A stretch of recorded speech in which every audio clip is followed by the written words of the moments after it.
enough to your home? Can you ride in a carpool with other people? If you, can you take the MARTA train? And do you know the weekend routes? If you're going to take the bus to work, the time of the bus will be different on Saturday and Sunday, and you must be ready. It's possible there will be no bus on the weekend, but you still must get to your job. Also, can you walk? I have had some refugee clients who have walked like 1 hour every day to work to save money on the bus. And have you arranged for childcare? Okay, with all of these things, you must have a second plan, a backup plan. What will you do if one of these things does not work right?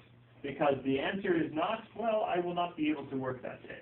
That won't be acceptable to a company. So if your carpool driver becomes sick, how will you go to work? If the company calls you to come on a Saturday or a Sunday for some overtime that is required, and you only have been working Monday through Friday, there's no bus on the Saturday, what will you do? You must have a plan. If your carpool breaks down or the bus is no good for that day because it's too late in the morning or something, do not be afraid to pay someone some of your day's wages to get you to work that day. It is better to lose half your wages from the day than to lose your job. If you have to pay a taxi, it will be very expensive. To take a taxi to work, maybe it will be $40, maybe $50, because maybe it's a long way. But to lose half of the day's wages, $40 or $50, sometimes it's what you have to do, especially if you are working overtime. You're making more money anyway while you're working the overtime. So whatever you need to do, make sure that if your carpool driver becomes ill, if the bus is broken or not working, that you have a way, a sure way to get there. And then with your child care, people who take care of your children, they become sick. That's what happens. That's life. You must have another person that you can call on. Again, don't be afraid to bribe a friend. If you can pay a friend $40 to take care of your baby for that day, it is better to do that than to lose your job. Yes. So do whatever you need to do to make sure that you don't have to miss work because of transportation or child care. Okay? So, preparing for your first day of work. This again looks very familiar, yeah? Bathing and showering, brushing your teeth, and using deodorant. These three things every single day. Especially when you are working in a company where you are not sitting at a desk all day.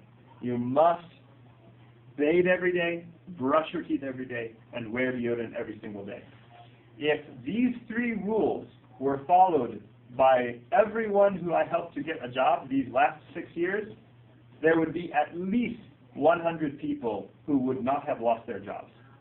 I have seen more than 100 people lose their jobs because the company did not feel they were cleaning up for the work. So this is very serious in the United States. We actually just recently had someone lose their job because of that. They didn't choose to wear the deodorant. One of the Americans who was working nearby said, I don't like that I can smell them. He made a complaint.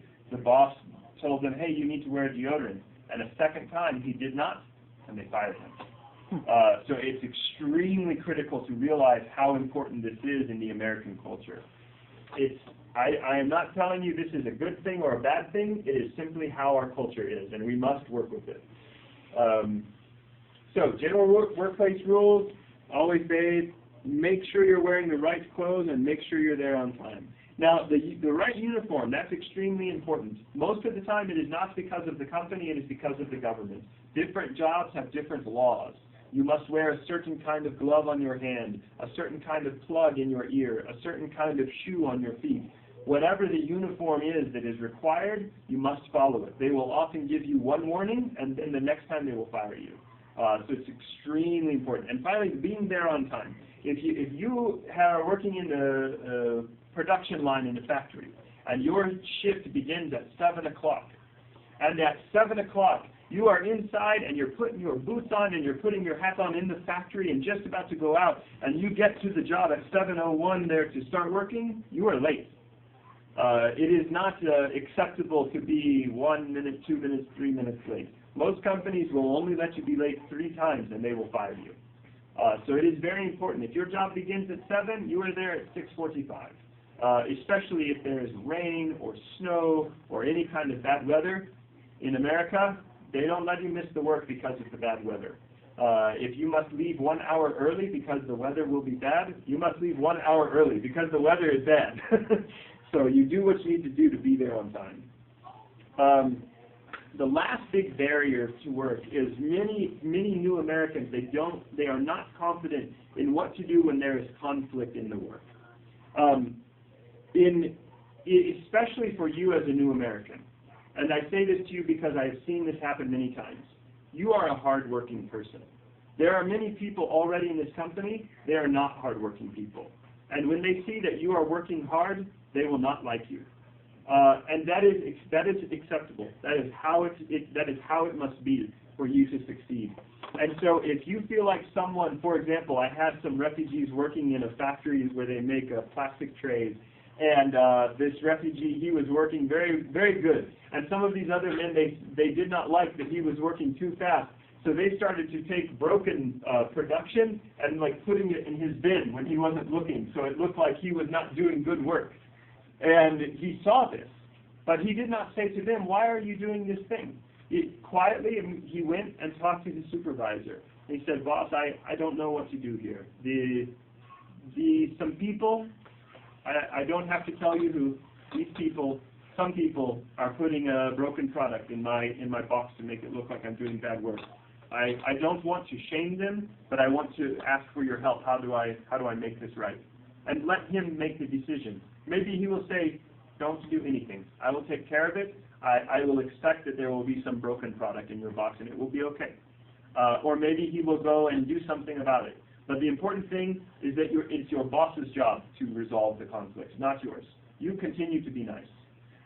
So you never get into a conflict or yell. Or if someone yells at you, you don't yell back. You go and you know, this guy she's being mean to this new American. And so he goes and talks to his supervisor and says, "Boss, what do I do here? I don't want this person to be angry at me, but I don't know how to help." And just ask for their counsel, ask for their advice. Because if you get into a fight back, the boss doesn't care who was right. He will fire both of you. Doesn't matter. Now, another very, very important thing is proximity distance. When you're in a conflict, especially when there's trouble or difficulty, it's very important to remember that in different countries, when people are talking, they stand at different distances from each other. And in the United States, we generally, when we are speaking, the distance between us is approximately 46 centimeters. It's approximately, if you hold out your hand with your thumb, you should be able to just touch the edge of their ear. That's the right distance from someone. Stand up and we'll speak. If I'm talking to him, this is all the closer I get when we're talking. Further is also okay. But any closer than that, if he's my boss, he's going to feel threatened from me. He doesn't want me to be this close. In American culture, the distance between people is basically the length of your arm to their ear. So this is comfortable for us. And it's very important that you keep your boss comfortable so they will like you. So especially if there is trouble or conflict, and you're really frustrated, you're very angry because you're being treated badly or someone's giving you trouble, it's important that you communicate that, but keep the right distance. Because if you are too close, they will feel like you are a threat to them. And then they will just want to fire you too, even if it's not your fault. So it's very important to maintain the right distance when speaking. So I'm curious, I've put a few things here. How are some of these things you've learned, how are they different in your culture? What have you seen that is different from what I've told here? Tell everyone in the group about it. I just kind of want to hear it.